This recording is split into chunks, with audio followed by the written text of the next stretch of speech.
ಕ್ಷಣದ ಹೆಡ್ಲೈನ್ಸ್. ಕೆಲವೇ ಹೊತ್ತಿನಲ್ಲೇ ವಿನಯ್ ಕುಲಕರ್ಣಿಗೆ ಶಿಕ್ಷೆ ಪ್ರಮಾಣ ಪ್ರಕಟ. ಜೈಲಿನಿಂದ ಕೋರ್ಟ್ಗೆ ಆರೋಪಿಗಳು ಶಿಫ್ಟ್. ಕಾಂಗ್ರೆಸ್ ಶಾಸಕನಿಗೆ ಶುರುವಾಯಿತು ಟೆನ್ಷನ್. ಮತ್ತೆ ರಾಮಾಯಣದ ಅವಹೇಳನ. ಬಹುಭಾಷಾ ನಟನ ವಿರುದ್ಧ ದಾಖಲಾಯಿತು ಎಫ್ಐಆರ್. ರಾಜು ವಿರುದ್ಧ ಕಲಾವಿದರು ಕೆಂಡ.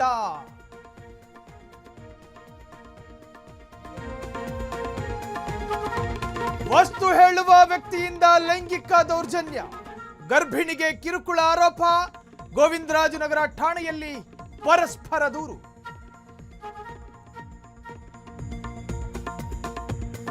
ರಾಷ್ಟ್ರ ನಾಯಕನಿಗೆ ಇದೆಂತಹ ಅಪಮಾನ.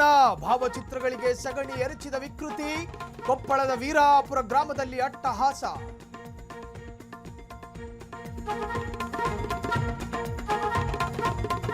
ರಾಜ್ಯಕ್ಕೆ ಕಾಲಿಟ್ಟಿದೆ H5N1. ಹೆಸರುಘಟ್ಟದಲ್ಲಿರುವ ಕೋಳಿ ಫಾರ್ಮ್ನಲ್ಲಿ ಪತ್ತೆ.